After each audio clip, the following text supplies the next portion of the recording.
अस्सलाम वालेकुम इमाम साहब।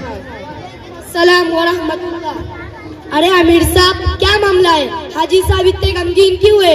अरे इमाम साहब, गजब हो गया। हाजी साहब की साहबजादी एक गैर मुस्लिम के साथ फरार हो गई। अल्लाह खैर करे। ये क्या गजब हुआ? इमाम साहब, मैंने कितने लाड प्यार से उसको पाला। इतनी छोटी सी जब उसकी माँ का इंतकाल हुआ, मैंने माँ और बाप बनकर उसको बड़ा किया। उसकी खातिर मैंने दूसरी शादी नहीं की। वो बीमार होती तो मैं सारी रात जग कर उसका ख्याल रखता, उसकी हर ख्वाहिश को पूरी करता, उसको पढ़ाया लिखाया, आला तालीम दी। और उसने क्या किया? 20 साल की मोहब्बत को एक पल में बुला दिया, वो भी एक गेड़ के लिए। हाजी साहब, हम सब जानते हैं आपने उसके लिए कैसी कैसी कुर्बानियां दी है। उसके खुशी के लिए आपने खुशी को कुर्बान कर दिया, उसके मुस्तकबिल के लिए आपने मुस्तकबिल को बर्बाद किया। लेकिन हाजी साहब, जो कुछ हुआ उसे भूल जाओ और बच्ची को घर लाने की कोशिश करो। अरे इमाम साहब, ये आप क्या कह रहे हैं? इसने पूरे गांव के सामने मुझे शर्मिंदा किया, मुझे कहीं मुंह दिखाने के लायक नहीं छोड़ा, और आप कह रहे हैं कि इसको घर लाऊं?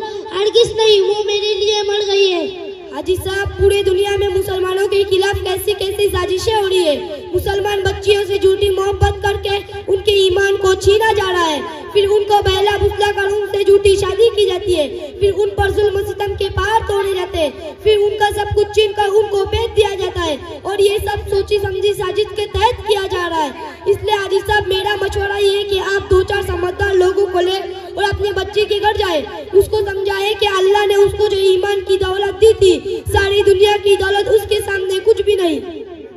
ठीक है इमाम साहब, उसके ईमान को बचाने के लिए अगर मुझे दुनिया की आग में कूदना पड़े तो भी मैं पीछे न हटूंगा।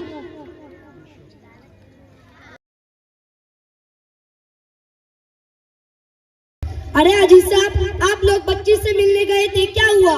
इमाम साहब, आपने मेरी बच्ची की जान और ईमान दोनों बचा लिया, आपका बहुत बहुत शुक्रिया। अरे हाजी साहब, हुआ क्या? हुआ पूरी बात बता दीजिए। इमाम साहब, हम वहाँ गए, बेटी की हालत देखकर हम सख्ते में रह गए। उस पर वो जुल्म और तशद्दुद हुआ कि अल्लाह की पनाह।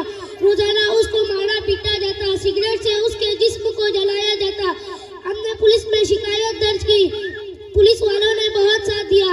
हमने पुलिस की मदद से बच्ची को साथ लाया और हॉस्पिटल में एडमिट किया। अल्लाह का लाख लाख शुक्र है, अल्लाह ने बच्ची की जान व ईमान दोनों की हिफाजत फरमाई, वरना अल्लाह माफ फरमाए। लाखों मुसलमान बच्चियां उन्होंने गलत कदम उठाया, उनके वालिदैन ने उनके लिए अपने घर के दरवाजे बंद कर दिए, उनकी दुनिया भी बर्बाद हुई और आखिरत भी बर्बाद हुई। इसलिए हमें चाहिए कि हम बच्चों के हुकूक अदा करें। बताइए आमिर साहब, बच्चों के क्या हुकूक है? वालिदैन पर बच्चों के बहुत से हुकूक है। सबसे पहले बच्चों से प्यार करें। जब बच्चे छोटे और बोलना सीखे तो इन्हें अल्लाह अल्लाह सिखाए, उनको नबियों के, साहबा किराम के किस्से सुनाए, उनको दीन का दाई शहदाई बनाए। जब बच्चा 7 साल का हो तो इनको नमाज की ताकीद करे, और जब 10 साल का हो और नमाज न पढ़े तो इन पर सख्ती करे, इनकी अच्छी तरबियत करे, इनको दीन और दुनिया की तालीम से आरास्ता करे, उनको बड़ों का अदब करना सिखाए। और वालिदैन अपने बच्चों को दुआएं दे, बद दुआएं न दे, बच्चों को वक्त दे, उनकी निगरानी करे कि बच्चे कहाँ जा रहे हैं, किसके साथ जा रहे हैं, किसके साथ उठना बैठना है, उनकी निगरानी करे, उनके और अपने ईमान की हिफाजत करे। वाह माशाअल्लाह, बहुत खूब। आप मोहम्मद साहब, आप बताएं कि बच्चों पर वालिदैन के क्या हुकूक है? बच्चों को चाहिए कि वालिदैन की खिदमत करें, वालिदैन की इज्जत करें, वालिदैन के सामने ऊंची आवाज से बात ना करें, कोई ऐसा काम ना करे जिससे वालिदैन को शर्मिंदगी उठाना पड़े, बल्कि स्कूल में, मदरसे में या जहाँ भी रहे ऐसा कारनामा अंजाम दे कि वालिदैन का सर फख्र से बुलंद हो जाए। हमेशा हक और सच्चाई के रास्ते पर चले।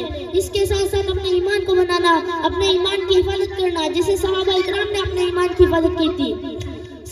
ईमान के खातिर उनको कैसी कैसी तकलीफें दी गई। हजरत बिलाल को, हजरत कबाब को, हजरत सुमैया को, इसी तरह बहुत से सहाबा इकराम को ऐसी ऐसी तकलीफें दी गई कि सुनकर और पढ़कर रोंगटे खड़े हो जाते हैं। सहाबा इकराम ने तकलीफें बर्दाश्त की, लेकिन अपने ईमान का सौदा नहीं किया।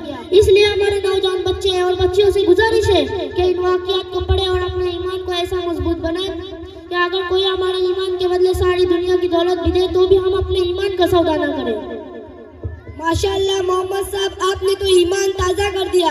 देखिए, जब कोई लड़की अपने ईमान को खैरबाद करते हुए किसी गैर मुस्लिम के साथ फरार होती है तो उसमें वालिदैन का कसूर है कि वालिदैन ने बच्चों को सब कुछ सिखाया, उनको दीन नहीं सिखाया।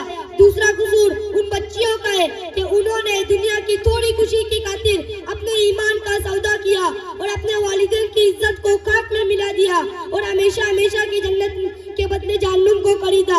तीसरा कसूर हम सब का कसूर है, सारे मुआशरे का कसूर है। हम सब अपनी अपनी दुनिया में बेबस रहे, मगन रहे। हम सब अपनी अपनी दुनिया में मगन रहे, अपने रस्मों रिवाज में पड़े रहे।